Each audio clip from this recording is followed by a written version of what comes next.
अस्सलाम वालेकुम students, I am your science teacher संजीदा। सबसे पहले हम आपको यहाँ पे बताएंगे कि आप अपनी कॉपीज़ को किस तरह से मेंटेन करेंगे। आपकी कॉपी का नंबर 3 है। साइंस की कॉपी 3rd नंबर की कॉपी है आपकी। उस कॉपी में सबसे पहले फ्रंट पेज पे आप अपना नेम, सब्जेक्ट, क्लास और सेक्शन मेंशन करेंगे। जो students last year class 4A में पढ़ते थे, अब वो 5th A यानी उनकी क्लास 5 है और उनका सेक्शन A है। इसी तरह से तमाम स्टूडेंट्स अपना सेक्शन मेंशन करेंगे और जो स्टूडेंट्स न्यू एडमिशन है उन्हें जिस ग्रुप में ऐड किया गया है वो इस हिसाब से अपना सेक्शन यहाँ पर लिखेंगे। यानी अगर उन्हें ग्रुप 5A में ऐड किया गया है उनका नंबर, तो उनका ग्रुप 5A अपना सेक्शन वो है A लिखेंगे। ठीक, इसके बाद तमाम स्टूडेंट्स इंडेक्स पेज बनाएंगे। ये इंडेक्स आपको अपनी कॉपीज़ में एटलीस्ट 4 पेजेस पे आपको ये बनाना है। 5 कॉलम्स ड्रॉ करेंगे आप अपने पेज पर। Serial number, date, topic, page number और टीचर सिग्नेचर। सीरियल नंबर 1 होगा। सपोज कि आज हम टर्मिनोलॉजीज़ कर रहे हैं तो हम यहाँ पे टॉपिक में लिखेंगे टर्मिनोलॉजीज़, आज की डेट लिखेंगे।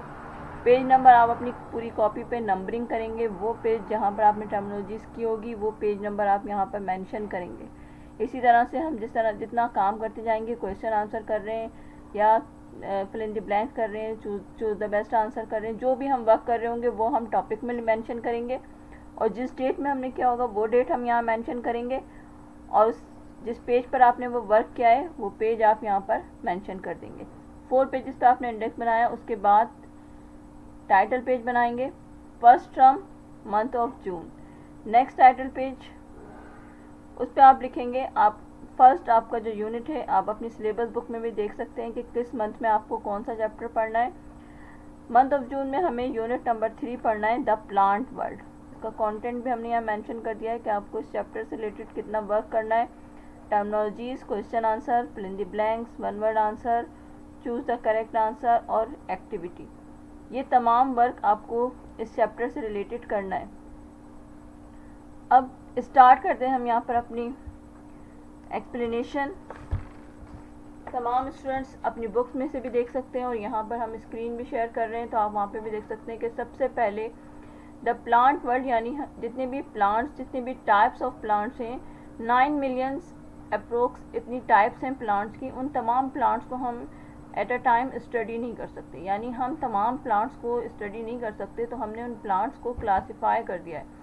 डिफरेंट क्लासेस में हमने उनको डिवाइड कर दिया है। यानी हम अगर किसी एक ग्रुप को भी हम स्टडी करेंगे तो इसका मतलब है उसमें हम उस जैसे तमाम प्लांट्स को हमने स्टडी कर लिया। क्यों हम कर रहे हैं ये क्लासिफिकेशन? ताकि हम हर तमाम प्लांट्स को स्टडी कर सकें। जिस तरह से आप तमाम स्टूडेंट्स स्कूल में आते हैं, स्कूल में आने के बाद अब अपनी अपनी डिफरेंट क्लासेस में चले जाते हैं। जो 1 क्लास का स्टूडेंट होता है 1 में, 2 का स्टूडेंट 2 में। इसी तरह से हमने प्लांट्स को भी उनके सिमिलर कैरेक्टर के हिसाब से हमने उनको डिफरेंट ग्रुप्स में डिवाइड किया है। जो क्लासिफिकेशन को हम क्लासिफिकेशन अब आप देख लें स्टूडेंट्स, क्लासिफिकेशन ऑफ प्लांट्स, यहाँ पर जितने भी प्लांट्स हैं उन्हें हमने क्या कहा है? Plant kingdom. यानी तमाम ग्रुप्स ऑफ प्लांट को हमने प्लांट किंगडम में रखा। उसके बाद उसे 2 मेनली ग्रुप्स में हमने डिवाइड कराए। वो 2 ग्रुप्स कौन कौन से हैं? स्पोर बेयरिंग प्लांट्स और seed bearing plants. Spore bearing plants वो प्लांट्स जो स्पोर से ग्रो करेंगे। Seed bearing plants will grow from the seeds, यानी जो सीड से ग्रो करेंगे प्लांट्स उसको हम सीड बेयरिंग प्लांट्स कहेंगे। वो प्लांट जो स्पोर्स से ग्रो करेंगे उन्हें हम कहेंगे spores bearing plant. Spores bearing plants further 3 classes में डिवाइड हैं। उनमें कौन सी हैं? Algae, mosses, fern. Algae, mosses और फर्न जो हैं वो सिंपल प्लांट्स हैं। ये यूनिसेलुलर्स भी होते हैं और मल्टी सेलुलर्स भी होते हैं। यहाँ वेस्कुलर सिस्टम बहुत ज़्यादा डेवलप नहीं होता इन प्लांट्स में, ये बहुत सिंपल प्लांट्स हैं। वेस्कुलर सिस्टम क्या है? वो सिस्टम जिसमें फ्लूइड्स और वाटर प्लांट्स में सप्लाई होता है, ट्रांसपोर्टेशन सिस्टम वहाँ पर डेवलप होता है, उनको हम उस सिस्टम को हम कहते हैं वेस्कुलर सिस्टम। फर्न्स कुछ डेवलप प्लांट्स हैं इसमें, स्पोर बेयरिंग प्लांट्स में मॉसेस और एल्गी के कंपैरिजन में ज़्यादा डेवलप प्लांट्स हैं फर्न्स के। यहाँ पर रूट्स और कोई वेस्कुलर सिस्टम भी डेवलप हो जाता है। बहुत ज़्यादा एडवांस प्लांट जो है हमारे पास वो सीड बेयरिंग प्लांट्स में हैं। सीड बेयरिंग प्लांट्स को हम 2 मेन ग्रुप्स में डिवाइड करते हैं। वो 2 मेन ग्रुप्स क्या है, एंजियोस्पर्म्स और जिम्नोस्पर्म्स। एंजियोस्पर्म्स फ्लावरिंग प्लांट्स हैं, जिम्नोस्पर्म्स में कोनिफर्स आते हैं। कोनिफर्स क्या है, जिसमें कोन लाइक स्ट्रक्चर होता है और उसमें सीड्स मौजूद हैं, यानी जिम्नोस्पर्म्स में यहाँ पर कोनिफर्स में जो कोन लाइक स्ट्रक्चर है यहाँ पर ओपन सीड्स होते हैं। फ्लावरिंग प्लांट्स में फ्लावर्स के अंदर सीड्स होते हैं या फ्लावर्स फ्रूट में कन्वर्ट हो जाता है और उस फ्रूट के अंदर सीड मौजूद होते हैं। ठीक, अब फ्लावरिंग प्लांट्स को हमने, यानी ये जो सीड बेयरिंग प्लांट्स हैं, फ्लावरिंग प्लांट्स, एंजियोस्पर्म्स को हमने मजीद 2 ग्रुप्स में डिवाइड किया है। वो 2 ग्रुप्स क्या हैं, मोनोकोटिलीडन्स एंड डाइकोटिलीडन्स। ये क्लासिफिकेशन या डिवीजन हमने किस बेस पे की है, सीड की बेसिस पे, यानी सीड की जो टाइप्स है उसकी बेसिस पे हमने इनको फर्दर क्लासीफाई किया है। अगर उसका सीड जो है 1 कोटिलीडन पे कंसिस्ट करता है तो उसे हम कह रहे हैं कि मोनोकोटिलीडन। मोनो मीन्स 1 होता है, डाई मीन्स 2। अगर उसके 2 कोटिलीडन्स हैं या 2 पार्ट्स में वो इजीली डिवाइड हो जाता है तो उसे हम कह रहे हैं डाइकोटिलीडन। तो सीड की बेसिस पे हमने ये क्लासिफिकेशन की है। क्लासिफिकेशन के बाद जो हमने यहाँ पे आपको एक्सप्लेन करा है, एंजियोस्पर्म्स और जिम्नोस्पर्म्स को हम यहाँ एक्सप्लेन करते हैं कि क्या है एंजियोस्पर्म्स और जिम्नोस्पर्म्स। सबसे पहले एंजियोस्पर्म्स को देख लें। Angiosperms are also known as flowering plants. Having flowers give these plants are great advantage in reproduction. Flowering plants हैं और फ्लावर्स क्या कर रहे हैं, इसका रिप्रोडक्टिव पार्ट है, उसमें पार्टिसिपेट कर रहे हैं उसके रिप्रोडक्शन। रिप्रोडक्शन क्या है, वो प्रोसेस जिसमें यंग प्लांट्स प्रोड्यूस होंगे, यानी वो अपने ही जैसे मज़ीद प्लांट्स को प्रोड्यूस करने की एबिलिटी रखता हो। तो फ्लावर्स क्या है, फ्लावर्स के अंदर सीड्स होते हैं और सीड वो पार्ट होता है उसका जो एक न्यू प्लांट को ग्रो करता है।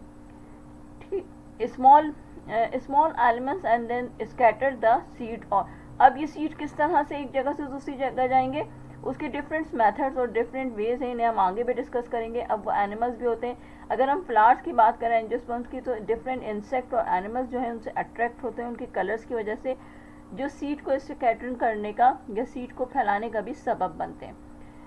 ठीक है, इसमें बहुत सारे एग्जाम्पल्स हैं। इस टाइप में हमारे पास डिफरेंट फ्रूट ट्रीज़ हैं और पाम ट्रीज़ इसमें मौजूद हैं। और उसके बाद हम जिम्नोस्पर्म्स पे आएंगे। एंजियोस्पर्म्स के बाद जिम्नोस्पर्म्स में, gymnosperms have a transportation system. अभी हमने आपको इससे पहले भी बताया कि ट्रांसपोर्टेशन सिस्टम क्या है, वो सिस्टम जिसमें वाटर और डिफरेंट फ्लूइड या प्लांट जो अपना फूड प्रिपेयर करते हैं वो एक जगह से दूसरी जगह प्लांट के डिफरेंट पार्ट्स में जो पहुंचता है उसे हम कह रहे हैं ट्रांसपोर्टेशन। ट्रांसपोर्ट का मतलब यही होता है कि अगर आप भी डिफरेंट व्हीकल्स यूज़ करते हैं तो वो ट्रांसपोर्ट, एक जगह से दूसरी जगह जाने के लिए हम जो भी चीज़ें यूज़ कर रहे थे वो हमारी ट्रांसपोर्ट होती है। तो प्लांट की ट्रांसपोर्टेशन का मतलब क्या है कि उसका फूड और उसका वाटर जो है, वाटर जो रूट्स एब्जॉर्ब कर रही हैं वो उसकी लीव्स तक पहुंचना, और लीव्स में जो फ्रूट उसका जो फूड प्रिपेयर हो रहा है वो डिफरेंट पार्ट्स तक पहुंचना, वो उसका ट्रांसपोर्टेशन सिस्टम है। And the seed like the gymnosperm but they do not have the flowers. यहाँ पर अब ये नॉन फ्लावरिंग प्लांट्स हैं, इनमें सीड्स जो हैं वो फ्लावर्स के अंदर नहीं होते। यहाँ ये सीड्स वाले प्लांट्स हैं, मगर यहाँ पर किस तरह से सीड्स मौजूद होंगे, हमने यहाँ पे कहा कि कॉनिफर्स होते हैं, यहाँ पे कोन लाइक स्ट्रक्चर होता है और ओपन सीड्स होते हैं, यानी कि वहाँ पर फ्रूट्स के अंदर या फिर यहाँ फ्रूट्स के और यहाँ पे इसमें फ्लावर्स के अंदर सीड मौजूद नहीं है। डिफरेंट कोन लाइक स्ट्रक्चर होते हैं और फर्न्स इसकी एग्जाम्पल्स भी है। कॉनिफर्स, अब conifers have cone and needles on their branches.